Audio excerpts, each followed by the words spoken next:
on-demand mortgage machine that turns the entire mortgage process into a fast, powerful, completely online experience. Copy that, QL1. I'm going to go ahead and push this button in. 3, 2, 1. Rocket Mortgage at QuickenLoans.com. Push button, get mortgage. Rocket. Equal housing lender. Licensed in all 50 states. NMLSConsumerAccess.org number 33.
All right, AM 1420, our flagship station for Younger Life Live. Woo! Good morning. Rick Federici, Mary Anthony. It's great to see you, young one. Good How are morning. you? I'm doing great. How about you? Oh, my gosh. It is a beautiful day to be alive. I feel great. Are you ready to have another stellar show here? I am. You know, I before I looked at our book that our guest co-authored. This is the book right or here. This is actually her book. You like that? Hi, Ryan Beth. Ow, I love you. I didn't realize that reflux is such a Yeah. prominent issue. I really didn't. So it was pretty fascinating. Well, we're going to talk to somebody that's very cool, well-oiled machine. Absolutely. Somebody, as you were just bonding with me, we're going back and forth on this, that has coined a couple of cool phrases. Right. One that's super long. Can't we just be crazy and say, all right, tell me about it? But she has been on like so many She's- cool shows, Doc Oz and... She's been on Dr. Oz. She's been on Good Morning America. She's been on lots of things. Oh, yeah. I mean, she Oh, is. yeah. Her first book that she co-authored is called Dropping Acid, which is kind of funny. It's a really long title, but Wait, that's the beginning of it. Hold on. Did you It's- say dropping it says, acid? Dropping Acid, the Reflux Diet Cookbook and Cure. And she co-authored that, and it's been, for a long time, it was on the New York Times bestseller list. Phenomenal. I mean, she is. She was the founder and is the director of the Voice Institute of New York. I mean, she's just an incredible doctor, really. Are you I'm excited thrilled she's about going to this? be here. Look at you. I'm excited. I'm thrilled she's going to be here. I'm excited to talk to her, and we're going to start with the basics on what reflux is and go from there. So I want to ask a question though before we connect with the doc. Okay, here on Younger Life, you have some crazy tray that you brought in and you tried some recipe. If I'm not mistaken, am I correct on this? I did try. I made a recipe Okay. out of the book. The idea behind it was that if your Valentine cannot, chocolate's a huge trigger for reflux. Sure. So if the traditional Valentine sweets are going to hurt your sweet, you're not going to want to give them chocolate. So Unless you don't like them. She has a recipe that is called Kick-Ass Carrot Cookies. Yeah, you rock it, sister. So I made them so we can try it. We can try it together later after we talk to her. Okay. We'll give them a try and see what you think and see what I think and see what Ryan thinks. So Now, Ryan, I want you to do me a big favor while I'm dialing the doc up. I want you to pull up, and thank you to Brendan and the crew, pull up on the main slide some of these books because I want to scope Yeah, this is out her book. here. Look, I was tabbing all kinds of Look at things you. last night. It was really interesting. Can I tell you now? Hold that thought there. You actually do your homework here, and that's what that's why I love working with you because you actually get it. That's why she's the organized one. I'm the spaz, and together we actually do a really fun job. We love our gig here at Younger Life, great. and Oh, I so need my headset, right? this is great. Yeah, little WIMS flagship station action as well. This is going to be good, and a crazy weekend. So. We will have some fun stuff coming. Hello, it is Rick Federici and Mary Anthony, and you are live on Younger Life Live. How are you today? It's freezing. I'm in North Carolina today, and It's cold. Oh, I got to tell you, Dr. Jamie, it is so great to have you. We are so honored to have you on. It is. I can tell you. Let's compare. How cold is it by you right now? Well, it's got to be, hold on, 20. Okay, go for it. I'm going to tell you right now, it's about the same here, but our wind chills, and we've got a winter weather advisory and a snowstorm again coming through Chicago, Indiana, and Michigan. That was brutal. Wind chills could get 10 to 20 below. So can you top that, Dr. Jamie Kaufman? it's been a cold guess one. what? The groundhog did not see his shadow. Darn it! Darn it! This is great.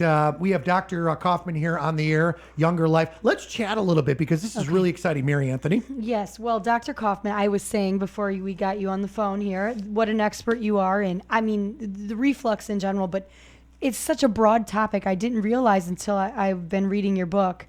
And I didn't realize what a prominent issue it is. And it's not the typical reflux that we think of. So would you mind if we start just a little bit basic and tell us what reflux actually is? Yeah, first of all, you're right. Reflux is so big that it's now become clear that it's almost invisible. The reflux means backflow. It's literally what it means, backflow, reflux. And it's backflow of stomach contents, including acid and enzymes and whatever you've had to eat, up into the esophagus, which is the swallowing tube from the throat to the stomach, and then even up into the respiratory tract, meaning the throat, the nose, the sinuses, the voice box, bronchial tubes, and then, of course, even into the lungs. My work is focused predominantly on respiratory reflux, or reflux that affects the respiratory system. And what we've discovered in the last few years is that, for sure, reflux is not just about heartburn and indigestion, which is esophageal reflux, and that respiratory reflux is bigger. And before I leave that thought, let me share with you that I believe in America today, we spend $100 billion a year to get it wrong. Oh, wow.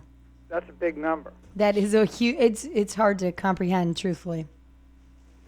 That's Mary. So if you ask me where does that $100 billion come from, it comes from endoscopies that don't need to be done or are not done properly. It comes from people with asthma who actually don't really have asthma. They're breathing problems caused by reflux. And sinus disease and people having sinus surgeries and all that don't really have sinus disease, or at least the sinus disease is caused by reflux.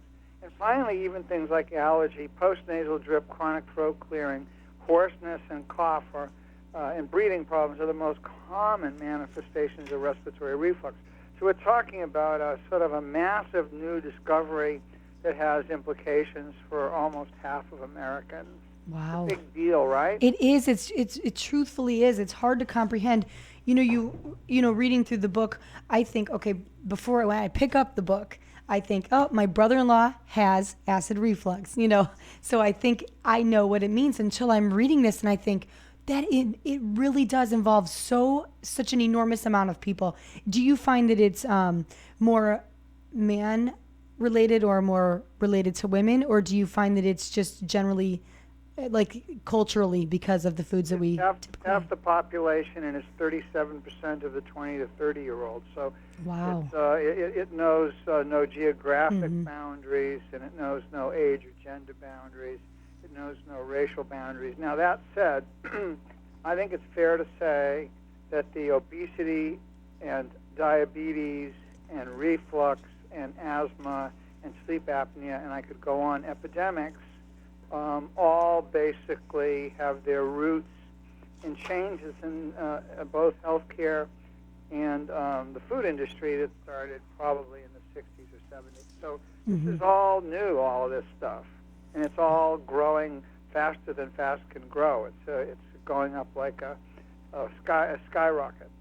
Dr. Jamie, we just had an instant text here on Younger Life Live, and someone asked, can you ask the doctor, please? I'm listening right now, and when I sleep, this is exactly what they said, when I sleep, sometimes I wake up in a deep sleep because something is coming up. And I know that sounds weird, and for anybody, if that is weird to you, is that potentially Could this potentially be this problem? Is this what reflux Worst is? kind of reflux there is.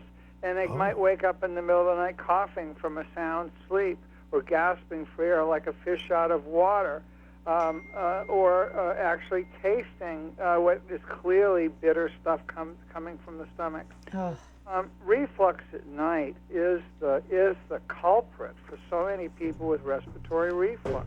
What has happened, Americans, they don't eat so much breakfast, not so much lunch. They're on the go. They finish work. Maybe they finish work late. Maybe they go to the gym and exercise, and then they get home, and they're starved, and they basically refuel for the day too late. Then they maybe go lie on the sofa because they're tired, and then they get up again, have some ice cream or dessert, and then they get back on the sofa. They fall asleep, and they drag themselves to bed and reflux all night. And that's the explanation for why people don't have heartburn and indigestion. Because in those people who are late eaters who reflux at night, all the damage occurs. And actually, your person who sent you the text that said, I wake up in the middle of the night with reflux, which is what they said, there are more severe, the manifestations of when you start having problems with shortness of breath and asthma and sinus disease and all these other manifestations. It's the nighttime refluxer like this one that is the culprit, that is the problem, that is the respiratory refluxer. Wow. What I was reading is the this can lead to so many issues besides the epidemic of the obesity, the diabetes, all of these things. The cancers. I was just shocked by the information in the book about the long term. I mean, the things get misdiagnosed over and over, like you were saying, get treated as asthma or something. Eventually, that just wears down the esophagus. Is that right? Well, it's not just the esophagus. So let's talk numbers. Okay. Since 1975, reflux has increased 400%. Respiratory reflux accounts for half, and that's not even very well recognized by most physicians because it's not. It's just not obvious, right? They don't have heartburn. And then you have the fastest growing cancer in America, incidence-wise, is esophageal cancer from reflux. It's up 800%. Oh, it's staggering. In addition to that, it looks like reflux is related to throat cancer and lung cancer and all the other cancers, even mouth cancer, all the other cancers of and this is the word, aerodigestive tract. So that's the breathing passage and the upper digestive passage. So we think that, and by the way, here comes one that's going to make a lot of people upset.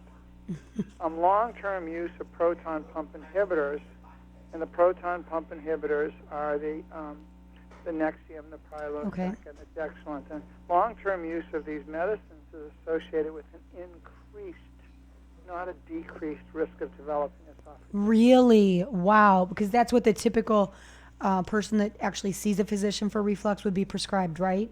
Yeah, and the reason why that's the case, by the way, just you should know, when this paper came out, I already knew this because all my patients come to me already on those medicines. So the answer is it'll alleviate some of the symptoms, but it won't stop the disease process, which marches right along. It's like putting the dirt under the rug. Oh. You just don't put the dirt under the rug for year after year after year. Eventually, you're going to have to pay the price somehow. And we think that reflux and the enzyme pepsin in particular is at the root cause of vocal cord cancer, not just really esophageal cancer. Wow. So reflux is a big deal. It's all over the place, and I think that the problem, part of the problem, is that our diets have gotten. When I say our diets, I mean the American diet has gotten pretty unhealthy with a lot of chemicals and a lot of acids and so on. At the same time, the medical community is busy pushing pills and procedures rather than dealing with the underlying problem. So that's the big picture, and it's sort of it's distressing, but it's not hopeless. Okay, I'd like to hear more about that because it truly is. I tabbed a whole bunch of little spots in your book that I was reading last night that is just, it's overwhelming. And not just one point I wanted to share that I could not believe when I read was, everyone knows soda's not good for you, we know it's not. We still drink it, but we know it's not good for us. But even things like the juices, anything that's bottled and canned contains, correct me if I'm wrong, doctor, but you were saying nearly as much acid as your stomach acid. So No, it's stomach acid. And here's what happened. In 1973, following an outbreak of food poisoning, the FDA said you have to put a little acid in everything to kill bacteria. Oh, wow. But they never said to the beverage industry, don't put in too much acid. And so as time has passed, almost everything in a bottle or can, and even stuff that has acid added. For example, if you have orange juice and it says vitamin C enhanced, what that really means is, and we've added more ascorbic acid. Oh. So when you see vitamin C enhanced, watch out. It's really acidic. It's not in there to give you vitamins. It's in there so that no bacteria will grow. My favorite story about this is somebody said they found a mouse in a Diet Mountain Dew. This is all over the internet. I remember. The Mountain Dew defense was impossible. Mouse dissolves in Mountain Dew. Oh, It's No, disgusting. nothing. You cannot find a mouse in a Mountain Dew. Oh. Can I throw this out there to you, Dr. Jamie? I in school, in Catholic school, I actually went all the way to state. I won several huge awards. I did the effects of pop. Here's a good one for you kids and parents and grandparents. The effects of pop on rust. And the way I did it was I took steel wool and I actually did all these little petri dishes. And each time I went up to another level, but I took I won't say what types of pops, but this is as a little boy, and you're hitting it right on the head. The amount of rust and taking the rust off from these pops was unbelievable. So I could only imagine what that does. But to your point, I would tell you that one of the most popular beverages in America, the acid they use is phosphoric acid. That is the acid. Okay. Wow. Go to the hardware store and say you need some phosphoric acid. You shall get rust remover. That's just Oh my gosh. It's amazing. it's so- it's make a scary. comment, with all of the politics that's so binary, the government shouldn't do this and the government shouldn't do that and the government shouldn't regulate this and the government shouldn't regulate that. The purpose of the government is to protect the American people. And the Food and Drug Administration, on a scale of 1 to 10, gets a -19. The Food and Drug Administration does not have a bunch of scientists running around checking up on things. Once something is approved, and a lot of this stuff was approved in the 70s without any scientific support, it's all about serving the industry, the manipulation of the FDA by both the big pharma and the food industry is profound, it's negative, and it is responsible by abdication and not doing its job for all of these diseases in America, in my opinion. If the FDA had been good and been proper, a lot of this stuff wouldn't have happened, including the obesity epidemic. And it is so true. Reading the book, it is so true. Just the fact that they can say vitamin C added. As a parent, I have children at home. Of course, you want to think, oh, great, look, I'm helping them to get more vitamins. And my goodness, it's poison. I mean, it's terrible for them. Let me give you a piece of information that you'll find interesting and sort of to my point, which is I wrote the Food and Drug Administration after my first book's called Dropping Acid, and it's all about this. It's the starter book, Dropping Acid, the Reflux Diet Cookbook and Cure. Anyway, so I wrote to them and I provided a lot of the data, and we have data. We've been in the laboratory. We have done cell biology. So I wrote to the FDA suggesting simply that we put the acidity scale, the pH of everything in a bottle or can on the bottle, right on the nutritional label. And the response was, the weight of evidence does not suggest that acid is harmful. Oh. So I wrote back and I said, what should we wait till half the population has esophageal cancer then and have this discussion? There's no downside. The downside is that the sale of products that are overly acidic might dip by people who are recognizing that it's a problem for them. But the Food and Drug Administration is essentially in bed with the food industry. If you want me to sound like a radical, and the medical profession is in bed with big pharma, because what they recommend generally are pills and procedures rather than healthy diet and lifestyle, which can reverse all of this disease. Right, which is a great point. That leads us to the next one. I mean, it truly is overwhelming. I have marked so many statistics in this book that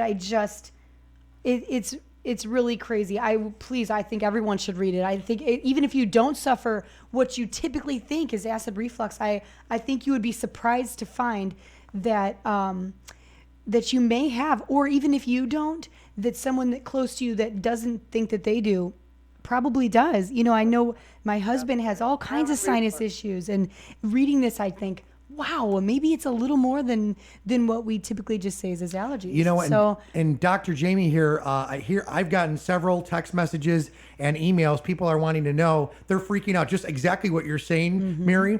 The one question was, when I drink orange juice, it comes up. Is that a part of reflux? Like after they have the orange juice, it upsets them, but it kind of like, it comes up. That's the way they put it. It comes up, and they put in quotes. That's a little more complicated. Reflux can involve different parts of the digestive system.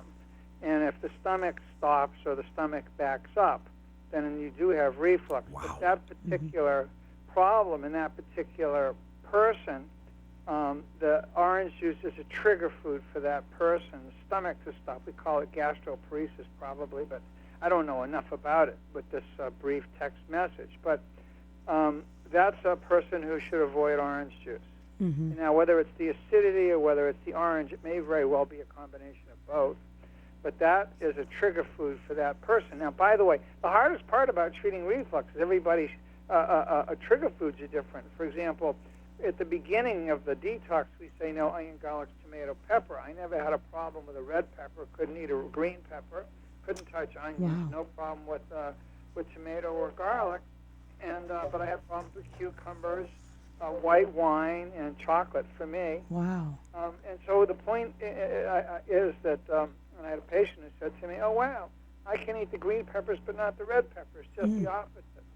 So when you find a food like orange juice that comes back up, it's your body sending you a message that you should pay attention to. Very good point. I love that you say this is in the book. You know, you say that, although extremely overwhelming, it absolutely is when it's staggering the numbers in your face. You know, but that this is something you can cure. I mean, you can fix on your own. One, obviously, not once it's gotten so far advanced that you need medical intervention, but as far as the managing it, I should say, managing the reflux, you recommend you eat lean, clean, green, and alkaline. Yep. That's the Lean means not too much red meat, right? Because we got trans fats, and it turns out that it causes reflux. It's a big reflux trigger food. Lean, clean means not too many chemicals. I mean, if you have a snack food that you love, and you finally turn around and look at the nutritional label, and there are 41 unpronounceable ingredients, throw it away and don't buy it again. So it's not too many chemicals. Green has multiple meaning. Greens are really good in your diet, and also green implies organic. And then finally, alkaline. And low fat in general, by the way, doesn't mean no fat. I mean, for breakfast this morning, I had some leftover rice, the cumin and the turmeric recipe from the book, and I had a little bit of leftover salmon, so I chopped that up and put it in, and then I had one sunny side up egg on top of that, and it was just a delicious, healthy, nutritional, high energy breakfast. yeah. It really didn't take any time to prepare. Can we swing by and have breakfast with you tomorrow? Absolutely, I always make interesting breakfast. Yesterday I had leftover swordfish and an egg white wrap. So I mean, I eat very lean, clean, green, and alkaline, and I just think that once people start thinking about this, it leads in that direction, and it's not easy. It means, you're sort of done with, snack foods and cupcakes, and, for sure, a pint of ice cream in the refrigerator is not dessert. And you start to clean out your house and start to think a little differently about food. Right. By the way, in case you didn't know, food is supposed to be fuel for your body. It was never meant to be an all-day, everyday obsession. Yeah. This whole foodie thing that's gotten out of is all basically, again, sort of, we've been watching too much television for too long. Yeah, very true. Yeah, can I ask a question too? Peter's listening in Chicago online. He wanted me to ask you, he's got severe asthma. Is there anything related to asthma or something you can point out, Dr. Jamie Kaufman, that may relate to this as well, please? The most important question you could have asked. Okay, so let me tell you, and striking and astounding and amazing as it may seem, most physicians don't know this. Asthma is only problems getting air out of the lungs during expiration or exhalation. So Wow. if you have trouble getting air in the lungs during inhalation or noisy breathing during inhalation, it's not asthma. Now, why do I bring Wow. this up? Because I see patients all day long who have asthma because I take care of respiratory reflux. Of my patients, and we've looked at the numbers over the last 2 years, for every, you're not going to believe this, but for every 5 patients who come to us with asthma, 4 of them don't have it. Wow. $60 billion a year on asthma treatment. Wow. And if you have trouble breathing in, and it turns out that there are a set of switches in the throat, and when acid comes up, it closes down the throat. Theoretically, to try to protect it from getting in the lungs, but does still get in the lungs in many people. And so reflux can be associated with asthma. True asthma, it can mimic asthma, but it's trouble getting air in. You've got trouble getting air in. And a lot of this has to do with diet. I had a woman who worked in my office who had a 7-year-old son with asthma. And I talked to her, and I said, just stop giving this child bedtime snacks. And, really completely. Dinner's over, the kitchen closes for this child, and the child's asthma went away. Wow. Asthma, end quote. So this is one of the 3 biggest misdiagnoses in America, in my opinion. That's Allergy, incredible. sinus disease, and asthma. Mm-hmm. Wow, I think 2 of those are in my own family. Like I said, my Yeah. husband with Well, the they're in sinus everybody's issues, and family. You're not that's alone. just it. That's just it. I think it's just that's what I was so just taken back by reading the book. That there's so much information that you think, wow, so many things that go on in our own house that we're quick to treat or to dismiss is truly just could be related to just not just the unhealthy foods. It can even be the healthy foods that can trigger. And unless you know what's going on, you're not going to know that. I mean, that's just If you eat late, it doesn't matter how healthy you're eating. very good point. We do typically, we're a very busy family. Our kids are in sports and we Like run. American families. Well, That's that's America. it. So I love that you pointed that out. I used to, when the children were younger, the oldest ones, when they were littler, I used to be real funny, real strict about dinner, little snack, baths, and they would get ready. And I too didn't eat after a certain time, and that has laxed over the years. My oldest daughter now is in high school and in high school basketball. So we get home sometimes and are eating dinner at 8:00. So You can't do that. You got to find a better way. Okay. One of the things that I do is if you're going to eat healthy, you got to plan ahead. Mm-hmm. So I have a big bowl sitting on my desk at work, and it has avocados and bananas and Fuji apples that are my favorite. Red apples are better than green. Are they really? And then I have a very large for reflux. Red is better. The refrigerator is loaded. On Monday, I show up with a shopping bag, and there are everything from chicken breasts that have already been diced up and salted in little Ziploc bags, leftover piece of salmon, and additional fruit, and all the things that I like. And so what I do, and here's my typical breakfast. I have a 3-egg omelet with 1 yolk and lox. You can get at every bodega. You just tell them 3-egg omelet, one egg and 1 yolk and lox. And but I have breakfast. I have a snack. I have lunch. I have a snack. I have an afternoon snack. And so by the time dinner comes, I've already had most of my calorie requirements for the day. Just so you should know, in the past 4 years, I've lost 60 pounds. Holy Oh, my cow. Weight myself, and I'm now basically the same as I was in high school, eating lean, clean, green, and alkaline, and it's not that big a deal. Mm-hmm. Just at first, right? I mean, just the adjustment. That's what I was reading. It's a big change. I mean, it takes 1 year for people to make this transition. Really, Yeah. that's a good It's point. a 1-year program, and you start out with a detox and then transition. That's what I was reading about. You know, the sugar addiction. I was really fascinated by something as simple as, you know, we all know sugar's addictive, and we all know sugar is in most things. We don't all know that. Here's what happened. It snuck up on us. Well, what Is sugar in everything. That's what I loved. I loved you pointed out the flour itself, bread. You know, bread has gotten worse for us due to the fact that in the 60s. That's in Wheat Belly. That's not my work, but it's true. I loved that you pointed that out, though, that sugar in the 60s, flour changed, and now there's sugar in our bread, which it previously was not. So I think that's just really, by the way, just to put it in perspective, the glycemic index of sugar, if you just sat there with a sugar ball and shoveled it in your mouth, the glycemic index is 59. The glycemic index of bread with the new wheat, which is basically everywhere, is 72. Oh, Wow. my gosh. See? Might as well put the sugar ball up to your mouth and start eating.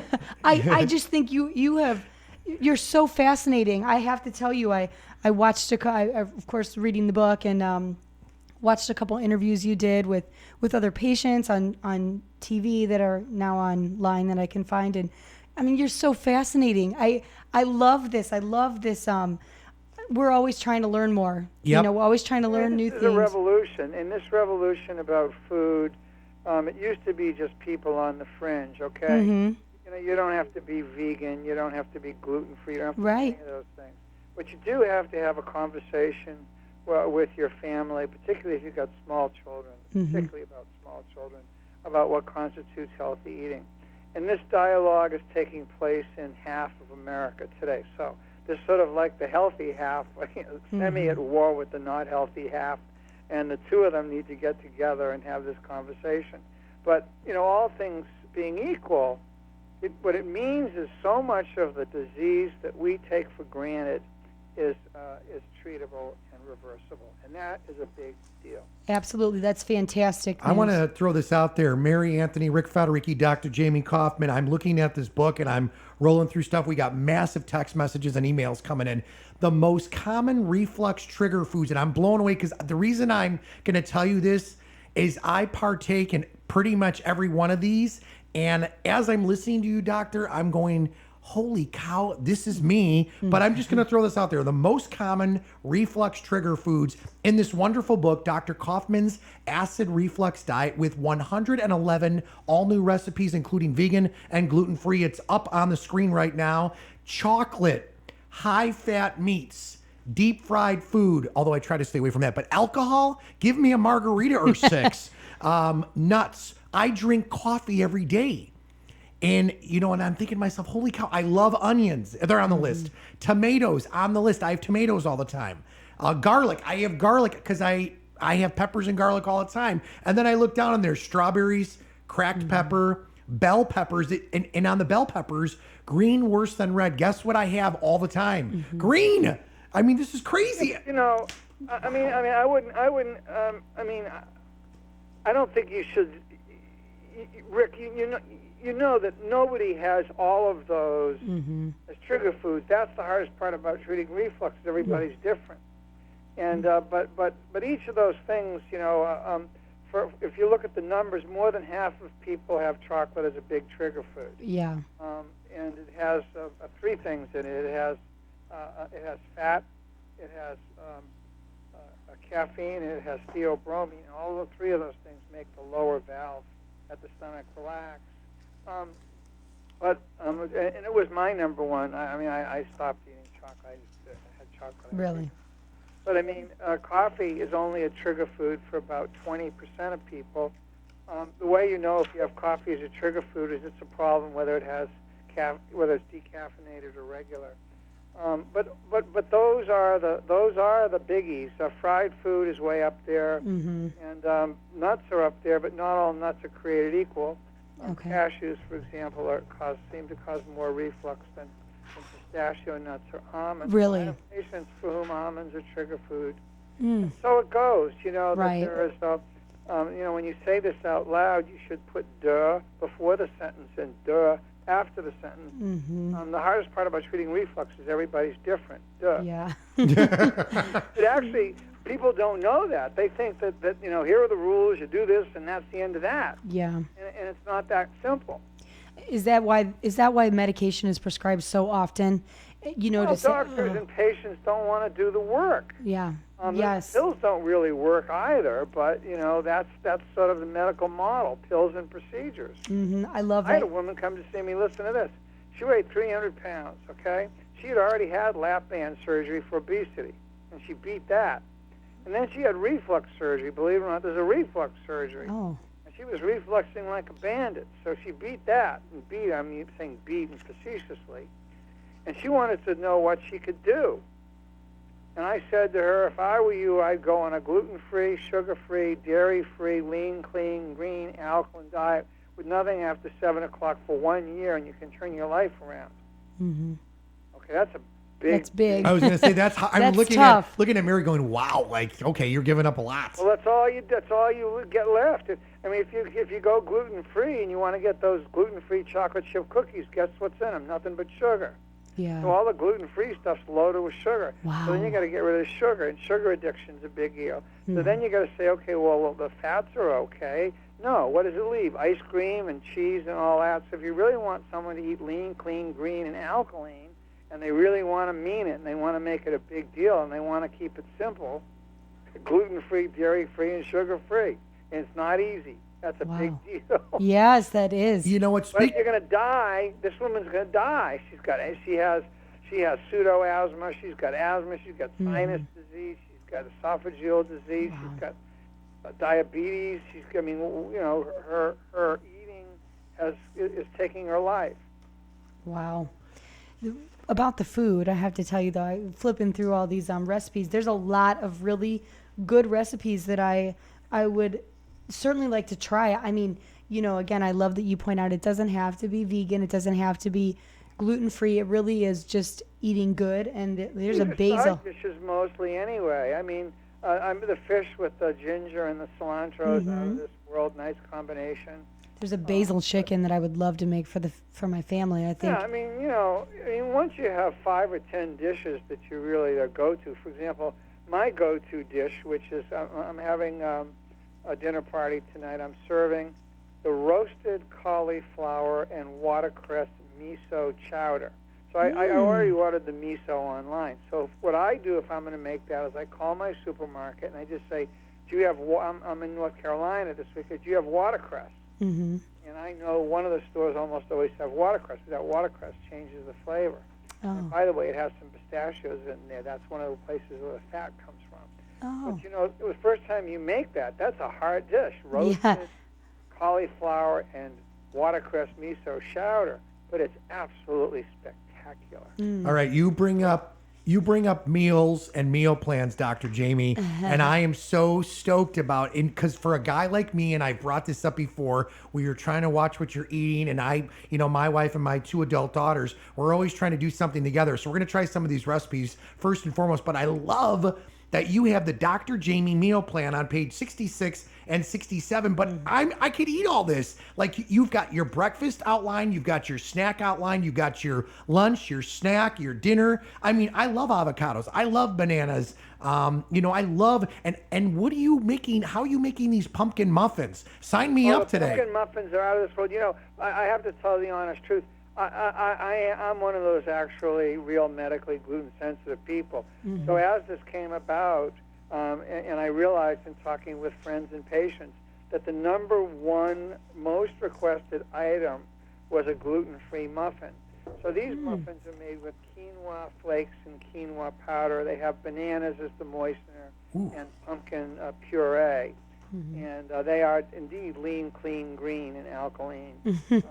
Those muffins are not ultra sweet, but my taste test is if my grandchildren will eat them because they're used to having popsicles and stuff with lots of sugar, then they must be pretty good. And so my grandchildren, all 6 of them, will each have a muffin as a dessert. Oh, and, fantastic. I like also having them as breakfast. Yes. You know, this whole idea, it is a revolutionary idea that people step back and ask questions about their diet and their health. Probably your doctor's not going to be very helpful, and unfortunately, but that gives people power. Right.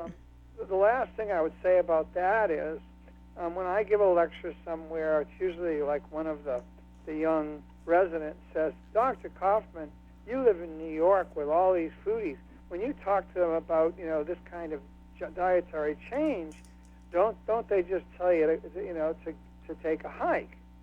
And my experience has been the complete opposite. That if I look at people who come to my office, now you could argue that those people are worse off than people who don't come to my office, particularly with respiratory problems, can't breathe, bad lungs, those people. My experience is people are highly motivated. That isn't to say that there aren't people who fall off the wagon and Certainly. crash and burn and come Right. back in periodically. There are quite a number of those, but then we take a look at them and we put them back on a detox program and they straighten out again. So that's sort of life too. And my bottom line number is I believe that 90% of our patients are compliant and want to make the changes and are willing to learn. That's great a big news. number, and it's probably a surprise for most people to hear that. It is.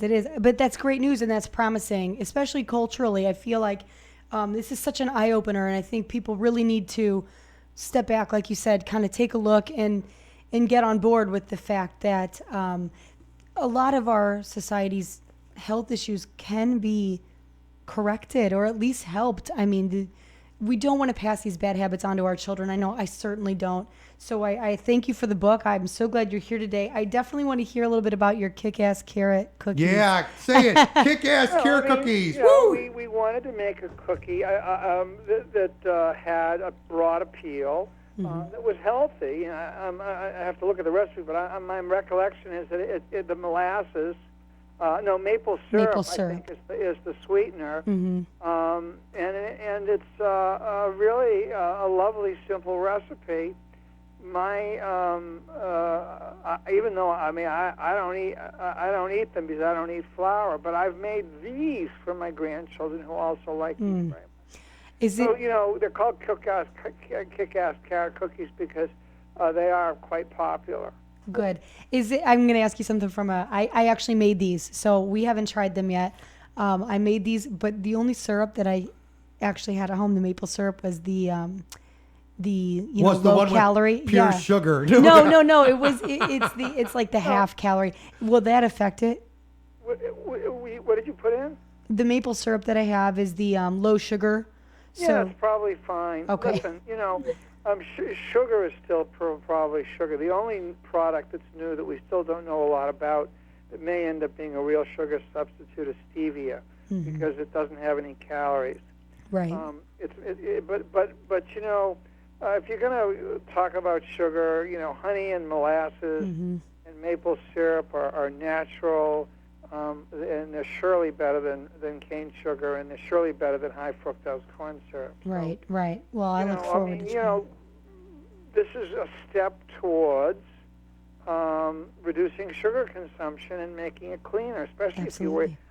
I'll give you my last example. Okay, I try to be sugar-free because I have like a pre-diabetic situation. So anyway, I cook a lot with chicken stock, and I'm not vegetarian, but I cook with chicken stock.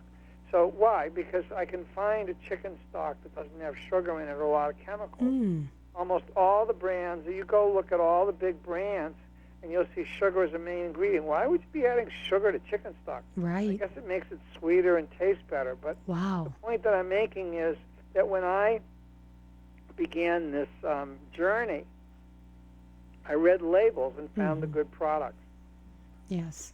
So you put the time in, and I think that's important to point out. It's hard to, I just, try to look at labels. It's definitely a little overwhelming at times. Well, if you're going to buy something every week, you might as well pick the good brand. Absolutely. I love that, Well, and you ladies Take it know. back to simple. You ladies know that a lot of times, too, as we're there, it's confusing to a lot of us. And I've said this many times before, where you're reading labels and you're like, you don't know what to buy. But I got to tell you, your book is so incredible. fantastic. I am so excited about trying some of your recipes this weekend with my family. And I'm telling you, like you said, it's one step at a time. And it's great to hear you, Dr. Jamie Kaufman, saying stuff like, this takes a year, guys, or, Right. to understand it a little bit better, you got to step back. And it's almost like that one day at a time, one step at a time, because, we're all trying to live longer, and we're all trying to, scope out the different things that we can eat. But I'm excited about this. I mean, I think you are just a breath of fresh air. It's an honor. I to appreciate have you coming on. Yeah, you're awesome.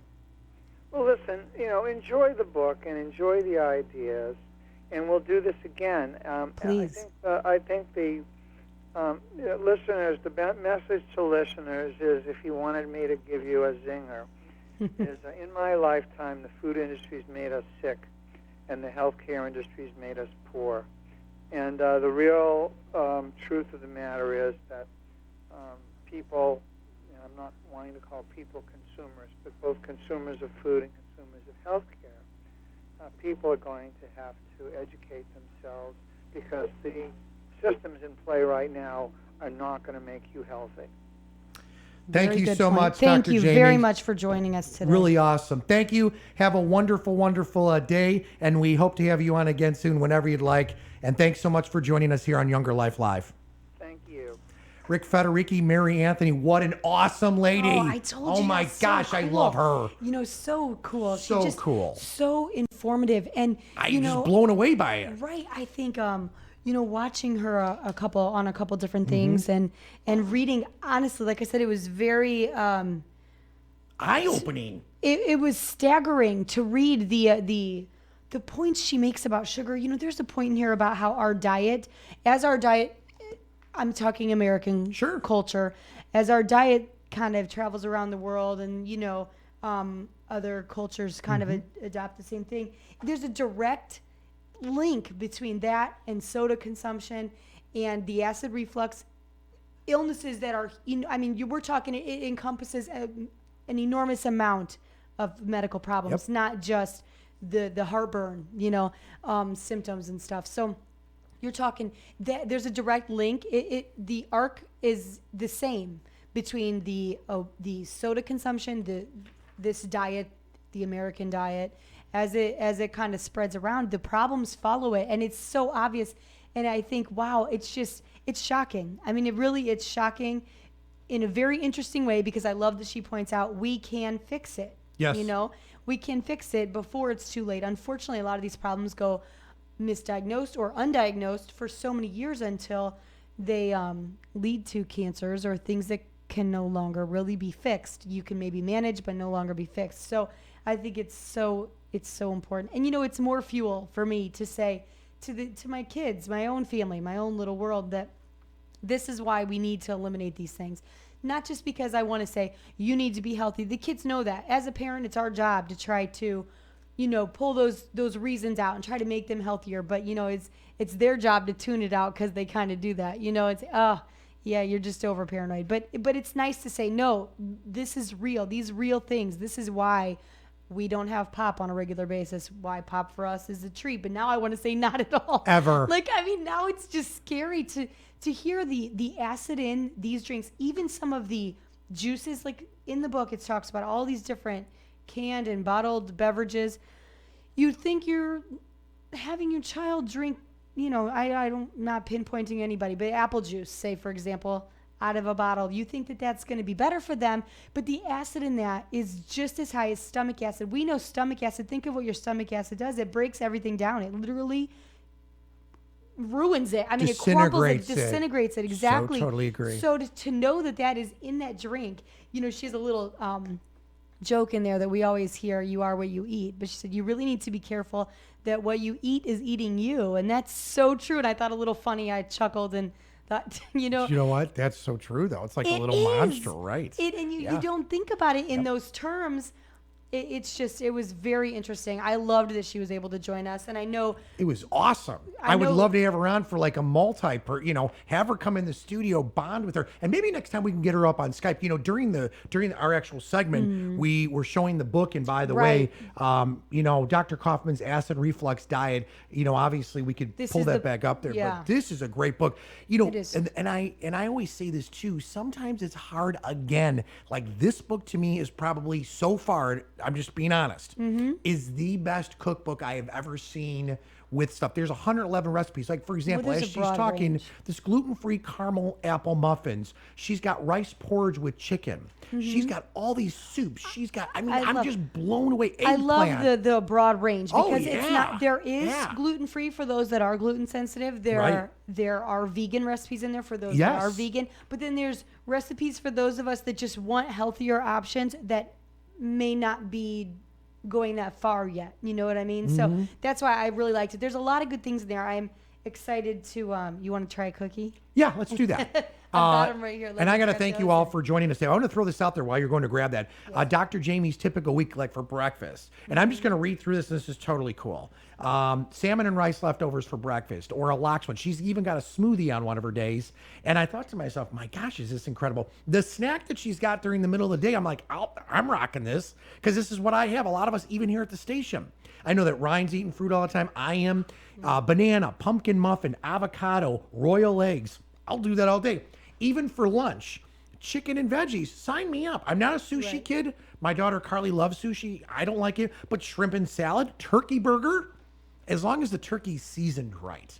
Okay. So I'm going to try a cookie. one of these cookies. Did I'll tell you you. show it in your camera? Show it in your Okay, camera I'll real show quick. you. I just brought a few. Okay. Look Can at you how see pretty it? those are. Yeah. Good job. They are supposed to be made small, and the recipe says that. It says they won't really turn out if they're not made small. Okay, so I'm going to try They one of burn these. easy. Can I have this one? Yeah, whatever you want. The things that look like chocolate chips are actually cherries, dried cherries. It smelled amazing. It's very basic recipe. It was very easy. I am not Very good.